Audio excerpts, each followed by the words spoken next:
رسول اکرم صلی الله علیه و سلم میفرمایند که در حدیث صحیح که حب عالم یعنی دوستداری عالم دوستداری خدا و پیغمبر. من اکرم عالما فقد اکرمنی. هر کسی یک عالم احترام کنه او پیغمبرش احترام کرده. در دیگر حدیث رسول اکرم گفتن اگر یک عالم یک قشلاق اگر پای قدم کنه و قدم رنجه کنه بیاید، پروردگار به طفیل قدوم همه عالم 40 روز عذاب از قبرستان ده همه برداره.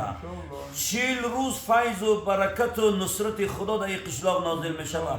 40 روز غم و اندوه و مصیبت در این قشلاق برداشته می شود. 40 روز رحمت خدا در این خانه و در این محله و در این وطن می بره. بنابراین حقوق علما در پیشگاه خدا بسیار بلنده. به این خاطر حضرت اولیاء هم گفته که ای کرده وجود تو یک قطره منی، زنهار مکن با علما کبر و منی.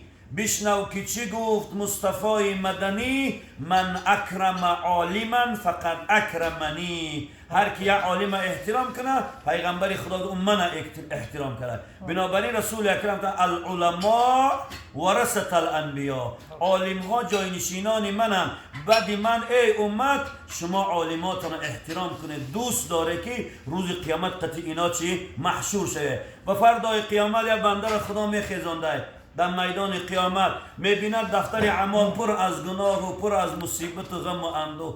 اقلا سوالش میکنه یا عالم زیارت کرده به خاطر خدا، اقلا یا عالم یا پیاله چای داده، اقلا یا عالم خانهش فیراد کرده، اقلا یک کلوش عالم در پیش مانده یا دست یا عالم آب گرفته که به خاطر همه عالم دوستی خدا میگه من گناهش بخشم.